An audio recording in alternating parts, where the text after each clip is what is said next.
And finally, Joe, Oh, why don't you tell yeah. us about a little manga called Bakuman?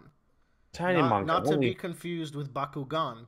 not that, everyone thought I was reading for like a week. Like, why are you reading Bakugan? Well, just Bradley. I knew what you were reading. Mhm. Yeah. Yeah. So Bakuman, um, is essentially it's about the artist's life of getting into the manga scene, being stabilizing yourself in that scene and competing in that scene in almost that order essentially. The story follows two main characters, Mashiro and Takagi, who have two separate motivations but have an equal drive to create the best manga they possibly can have. Along the way, they form friendships and have rivalries against several different manga artists and creators, and go through different iterations of their stories to try to become the number one uh, manga creators in Shonen Jump. Pretty simple story.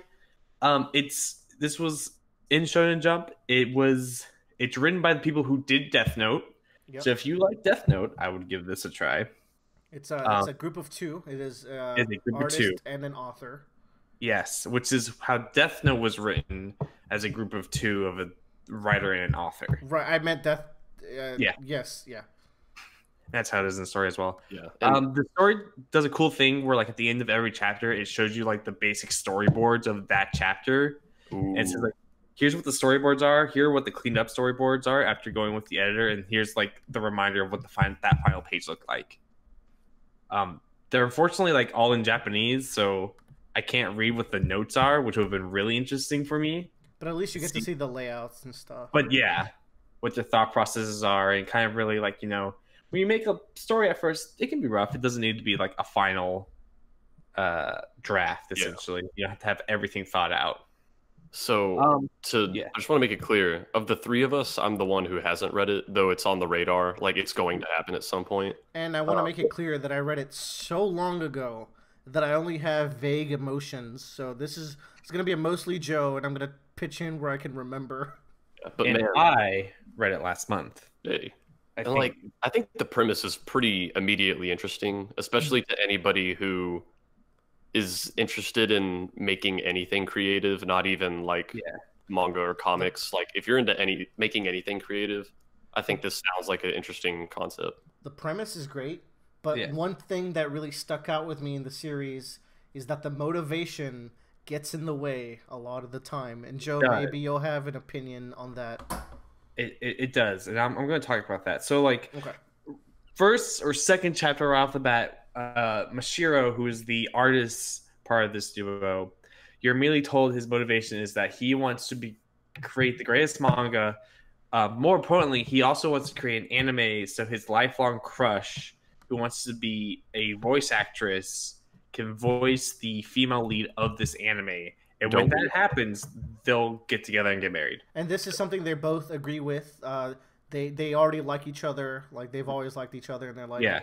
I this is something we both want, and when we do this, it'll be a big point in our life. Yes. And the my main problem with this is that I feel like this is something that they had to do to make the story a little bit more shonen and a little bit more kind of over the top dramatic, um, for the series, because uh, that's the kind of biggest negative for this story to me. Is I really wanted at one point for reality to kind of hit our protagonists a little bit harder than it does. It does hit them a Yeah, couple of a little and bit. it's pretty great.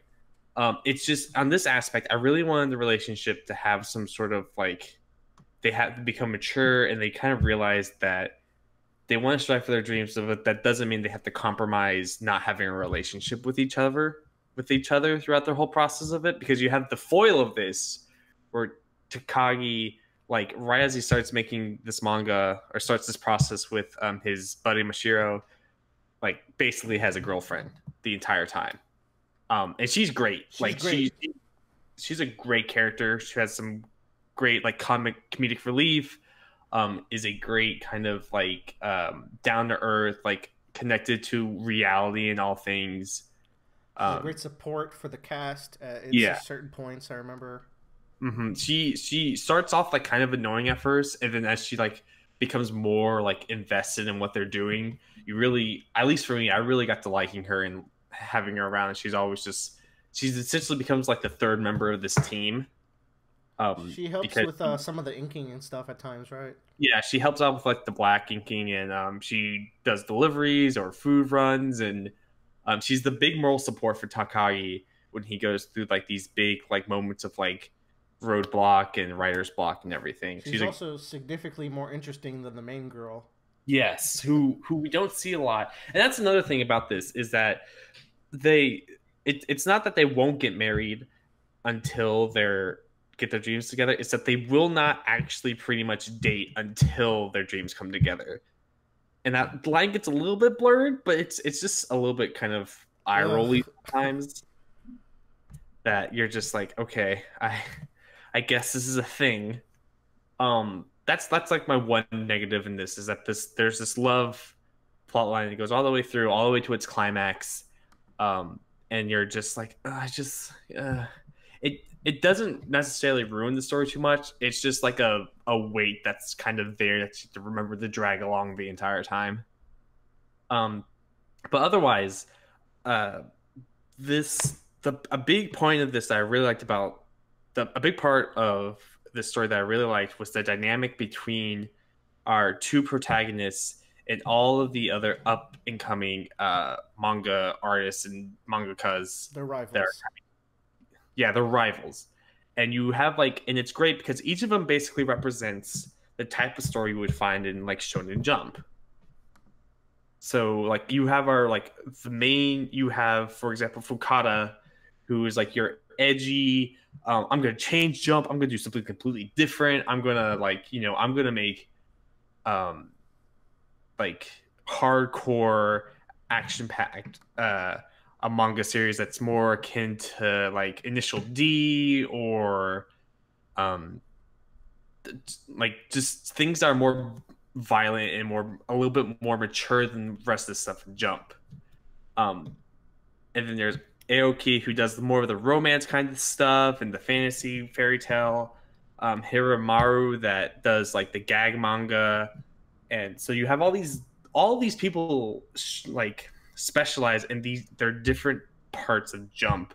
But their biggest rival is Nizuma, who is essentially like the stereotypical super genius manga artist who creates like the battle manga that like Shonen Jump is known for. Like he creates a almost like Dragon Ball Z or One Piece kind of. Seems like a good Bleach or like a World Trigger or Black Clover these days, or like a My Hero kind of like in that vein. Mm-hmm. It's essentially when you think of Shonen Jump, it's that story you think. And well executed, allegedly. Yes, like the thing is, you never see any of these stories are actually written. It's all about how the artists like get their inspirations and what their thought process is. You do get some plot points from the main character story, especially like PCP and the Death Note one. But yeah. So one thing that I really took away that I really liked about this is that the big theme of this series is hard work versus talent, and that really comes apparent at the very end of the series when like Nizuma, who's like the young blood genius who like first series that he like pitched got like one shot. He's Miura. Stayed in a top 3 for like the entirety of its run. I'd compare him to like a Miura who is less dark and actually writes the manga. Yeah. Sorry, Bradley. Yeah, and he but he's like essentially like, this guy was born to make manga. Like just he can like storyboard for days. It's all he thinks about, and he's like the furthest scale when it comes to a mangaka. It's someone who breathes manga and just wants to create manga. And that's a good foil to our two protagonists who essentially had to think and calculate out how they're going to develop their stories. Like when they are introduced to our editor Hattori, he's pretty much like, all right, there are two different manga creators. There's a genius like the Zuma who can just spit on a page and make a manga, and then there's you who are the calculators. You have to think about how each of your chapters are going to be and how you are going to conquer jump based off of trends and previous other issues and what you're good at. So you have to. So at this point, your protagonists are already at a disadvantage because they have to essentially climb like up the ladder of skills to get to the point where Nazuma is. And so it's a great series as you follow them in their thought process and how they realize what their base strengths are and think about and what the base strengths are, and like as they compete with Nazuma, how they can take the ideas that he has, figure out what makes what he does good, and translate that into their manga. So you become these battles of wits, not wits, but necessarily battles of like ideas and concepts and calculating what is the best way to take this manga. A little bit of ideology too, because sometimes they go against the grain and they have to balance out being niche and unique and battling it out with the rankings. Yeah. So for me, like it's kind of interesting because I feel like I was reading the manga and there came to a point where it really picked up. Like it really, really focused in about the battle for getting the rankings in this series, but that doesn't come later, and it feels almost like there's a middle part that I can barely remember. Between that just was just kind of like. I feel like that part had a lot. Is that where they had the editor? That's a big part of the series. Is the editors? Is that when they had the editor who tried to push him into gags? Yes, that's the big thing. That was a frustrating. Is that also the part where, Takagi, help me out here. Is it which one? The artist or the artist? That's Mashiro. Yeah, that's right before he gets. No, sorry, author. Yeah. There's this part where the author is, it seems like he's working with someone else, but it was a bait and switch where he was just working hard so he could come out of like a writer's block, and it was this weird like just fucking talk and communicate. Yeah, section. yeah. Like when was that around the same part, because that was where they have the assistant that like does the assistant. They have an assistant that's pretty good at drawing, and has the dog. Yes. Yeah, that's another. God, I barely remember. It seems like he's helping the kid out more than he's working on fixing his writer's block. And it's just like Mashiro has problems with it, and then they don't talk.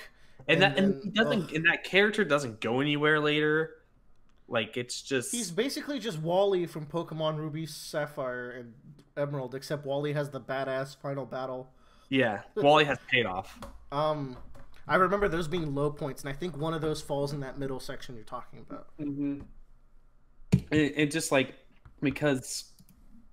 And that's the thing too, is that like I would have been more open to the idea of like there's this personal conflict between them if I felt like these there was more realistic character or personal conflict that was happening. I don't like conflict where it's only happening because you two aren't talking about it. Conflict. That's kind of that's frustrating, and especially like it's just, and because there's a point where like they have to like essentially get into this gag manga and they don't like doing it because it's not what they do, and they have to quit it, and you're just like, well, I want to see them just. That's the whole point of that arc essentially, is them realizing that they need to stand up for what they're good at, and learning to just kind of be like, no, this is what we're good at. We know we're good at this, and kind of having confidence to defy their editor. Which I felt like it was building up to for a long time, but it just took way too long to get there, basically. I feel like after the initial setup, the peak of the manga was PCP. Yeah. I thought they were hitting such a cool stride, and I was really interested in the story.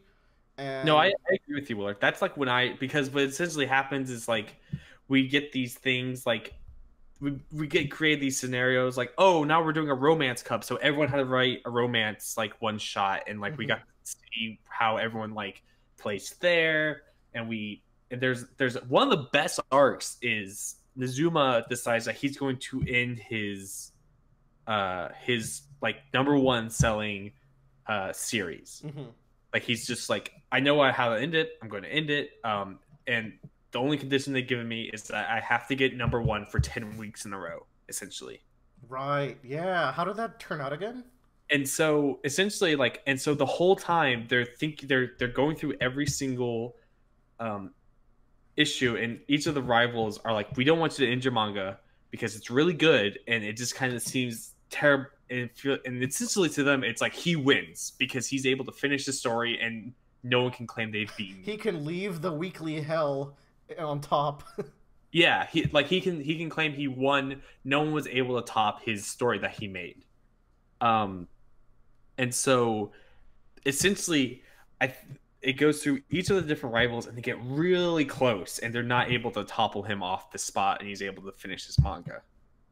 And it's a cool battle because you get to see the statistics, and you see the planning where like they sit down like, okay, so we're gonna be in this issue, we need to be setting up our climax or do our climax in this issue because this is gonna be our chance to overshoot to get this first place spot, because we know this based on the reading of this guy's story, his arc is going to hit about here to its completion, and reading this other guy's story, his arc's completion is going to end up here. So they have to like think about like where everyone else is writing their story, and know like where the highs and lows are, as well as like where one shots are going to be in. It's a cool kind of like showdown. It's really neat. And then there's the whole plot line where like this guy is using the internet to write his manga stories. Oh my god. Whoa. Do not remember that one. That's crazy. Which is awesome. It's so good. Oh god, I remember that. That guy was an ass. Yeah. And it's like, but they don't hit those kind of strides and those conflicts until way later in the story. And you're just like, there's the early intrigue of them setting up, and then it's kind of okay, and then it gets good, and then it has a couple of low points, but then it's pretty good near the end. Yeah, like them trying to get in the jump is super interesting because they have to figure out what they are good at doing. And then they have a series for a while, and it just kind of gets axed because it just fell in quality, and it's their first series, so no big deal. And then they get forced into this into a genre they don't like, and then you're stuck in hell with them basically, and you're just like, which genre was that again? That was when they were doing the gag. That was when they were doing the gag manga, and I feel like, and I get the point where it's like you're trying to like you also feel that hell with them, where it's just like I just want them to make the thing they want to make. That was a very interesting arc because like they try to I really hate that editor, and I think everyone does, but he was trying his best. He legitimately thought that their talents were well suited for gag, and that was their way to success. Well, the thing is like I kind of like the editor because the editor had a fundamental different idea of what was successful compared to them, which was a really cool conflict. It just we already realized what that conflict was, and we realized the ultimate resolution to that is they have to cancel the series. Like they have to stop it. It just needed to come sooner. Because once they have a regularly scheduled series that's pretty good and it does really good and they really like it, it gets so much more interesting because it shifts gear from, once again, from, like I said before, it's getting into Jump, staying in Jump, and then being the best in Jump. And so, but when you get to the best in Jump part, it gets really interesting because now instead of trying to survive, they're trying to win. And they're trying to shoot for the best they can. And there's a natural evolution to their work as they go on. And the final like third or fourth of it is really good. And the first like third and fourth of it is really good. But that middle part is just it's got some problems into it. And there's not like, and I would have enjoyed it more if there was some genuine like human conflict that was kind of very realistic. And part of that has to do with the whole like love thing with Mashiro and his love interest, and I just was like, I really don't want to. I don't think that's an interesting conflict. I stopped caring about that plot line, which is a big problem. Yeah, that's huge because I feel like a good portion of that section is about that plot line and them like figuring out where they want to see each other. And I would have really liked it if they grew up and they were like, okay, we need to sit down and actually talk about them and like come to reality. Because that's another really cool, a really great theme in this story too. Is that when they start out, they're like, we gotta be getting anime by the time we're like 18 years old and at the latest out of college. Like that was their goal. That Or way I like can finally hold your hand. yeah. And they're trying to run, and then it comes to a point where they realize it's like it's not worth killing ourselves to create something that we don't know is going to be like good enough to do it. So let's take the time to actually make something good. It doesn't matter how long it's going to take. Let's make it good. And I kind of like that. Just I think that's something that young people like high school, college need to read because like I feel like that's an attitude a lot of people get into who kind of have, I don't know, big dreams. Um, I always hear it often, like people are like, oh, you know, I always wanted to be an actor or I wanted to be an animator or something like that. And then they're like, oh, well, I'm already 27. I guess it's too late for that. But then you hear stories of actors who are like, well, I was working as a waiter until I was in my 40s, and then I got my big break. So Yeah, totally. take your time. Like Bryan Cranston, I think was like 35 or maybe even older before he got like Malcolm in the Middle. Yeah. So I think that's a good message that Bakuman has. The willpower to follow your dreams is a very tough, very important message to spread. It's the willpower to follow your dreams and to be like, it's okay if it doesn't happen immediately. Yes, being realistic about dreams is and I was like, and there's another point too when we see these glimpses of reality and like actual like realistic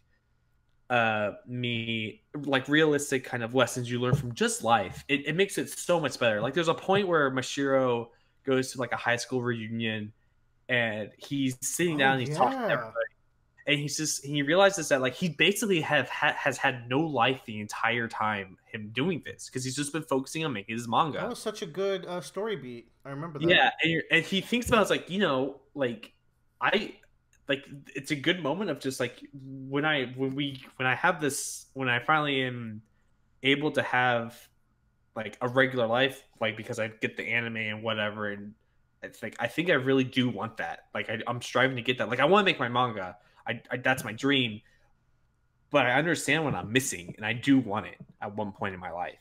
But it's at the same time, because at the same time he's like, but that time wasn't wasted. And like because I'm not living the life of everyone else doesn't mean that time was wasted. And he's like, I want this, but later. I remember that, and it was a really good story. Yeah, he understands like what he's been missing, but he also knows that he hasn't been wasting his time in the time that he's been missing that stuff. Remembering that Bradley still wants to read it, which I think we both forgot for a bit. That final arc is really interesting, and I really liked it. When with their Death Note series and how it mirrors Death Note, which is, you can tell that there's some repressed energy there from the authors where they had to extend Death Note, and it's a shame too because I really like the second part of Death Note, but in this manga they create kind of a dream scenario that's a bit different from history, and I thought that was really interesting. Yeah, and I agree, and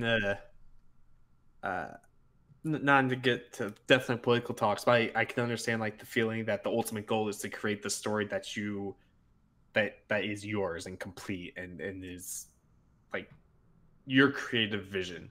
And I would have really liked that if that was more of the main theme and motivation throughout for the both of them. But we have that love interest part in, and then that climax of the whole story basically is the love interest succeeding. Yep. And you're just like, oh, okay. Well, I'm happy. I'm glad that happened. It's a cool moment, but at the same time, it's just like, I think the other thing is too, and this is my own personal critique. If you have a long-standing kind of like story with a romance thread in it, when the romance succeeds and it's a happily ever after, you need to do a time. My personal opinion is hold on. We should be careful what we say here. I know. I can plug my ears and go la la la. We'll just not talk about this, but I think anyone who's finished the series, they know what you're talking about, Joe, Yeah, and I think that's fine. I yeah, also have that complaint, but yeah. they were also finishing. They were finishing.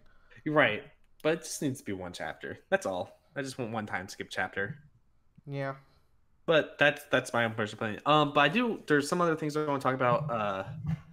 I really like how each of the different rivals were like since like I said before, they were just kind of personifications of the different manga you would find in Jump.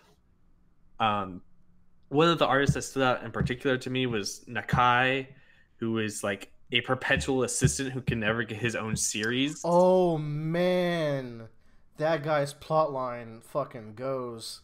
And once again, like he's a character that injects that sense of realism and what it's like to like be in this business that like I think is great and really hits home and kind of understands like, you know, there are people out there that have these dreams and they have the wrong motivations and they fail, and sometimes that's part of it and sometimes it's not, and that's just life, and you have to understand that not everybody can be like the greatest mangaka or a manga creator in Jump or whatever.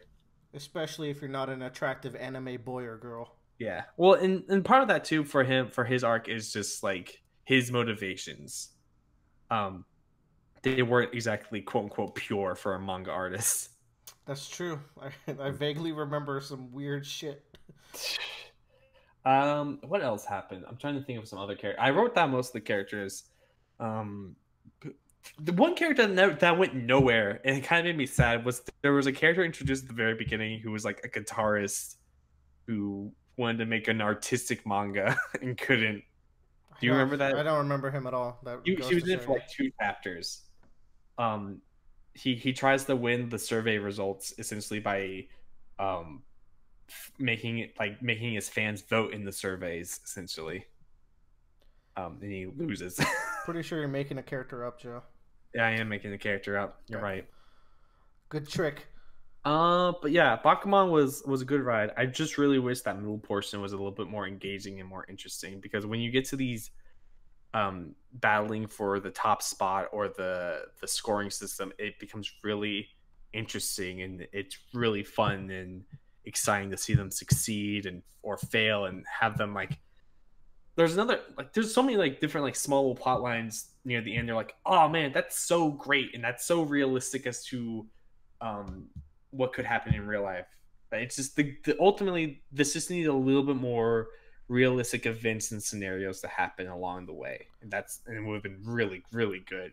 For But I a just don't. manga that was trying to be like showing you the reality Mm-hmm. of the industry, Yeah. there was still like some pretty sugary, scrubbed out parts. Mm-hmm.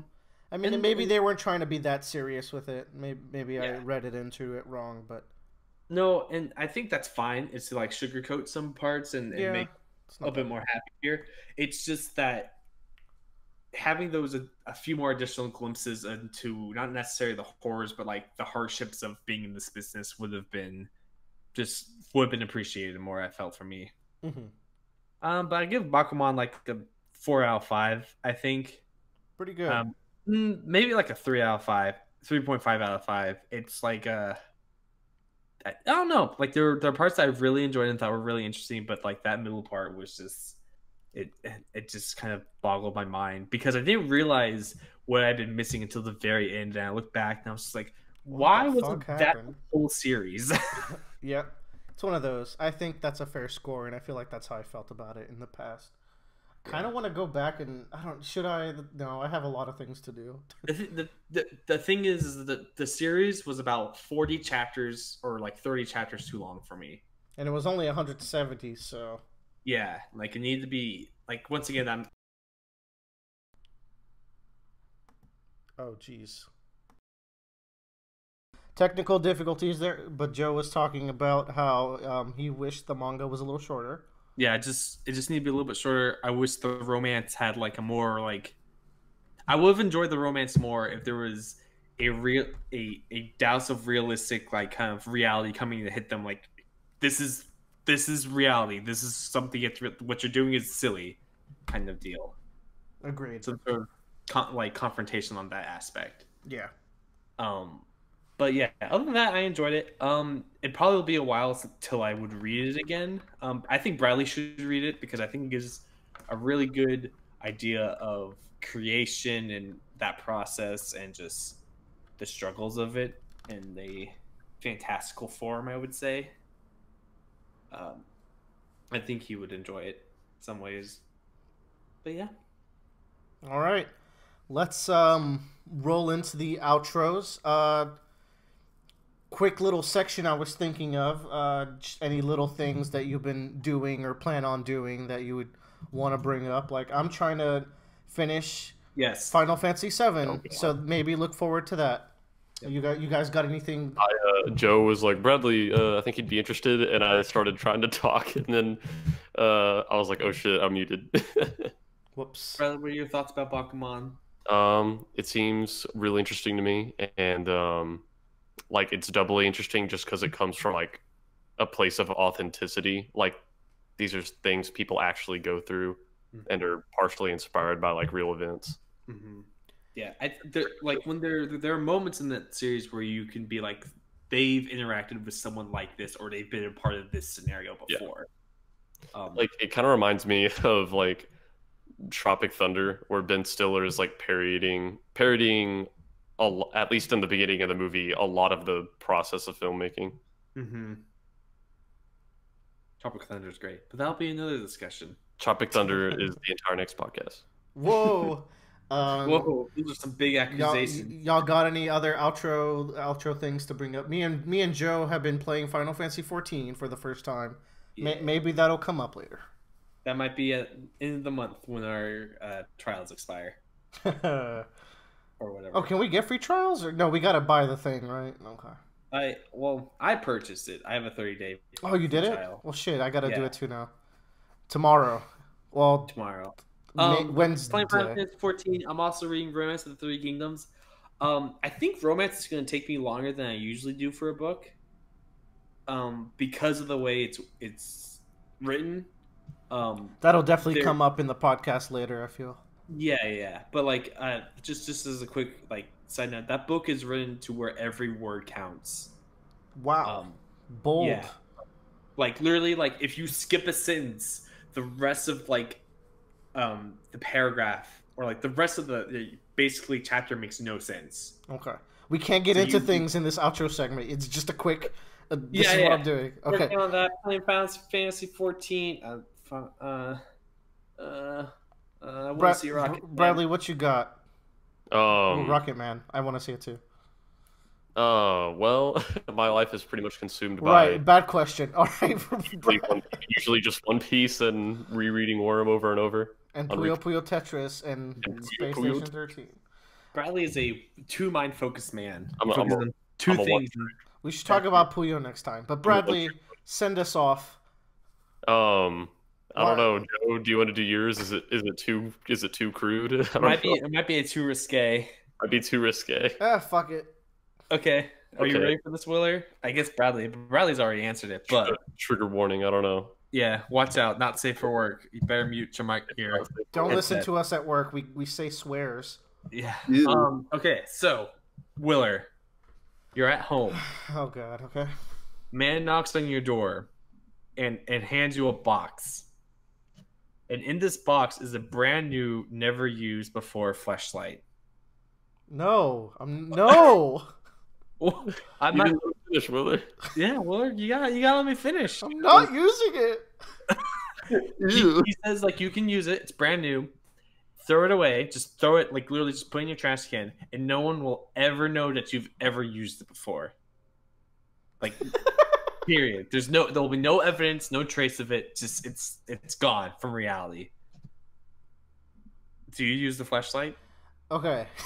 Well, what the fuck was Bradley's answer? But yes, and I was immediately like, yeah, I guess. Like, my answer is no. I've never had the urge to use a fleshlight because I feel like after you do that, you've crossed a line you can't uncross.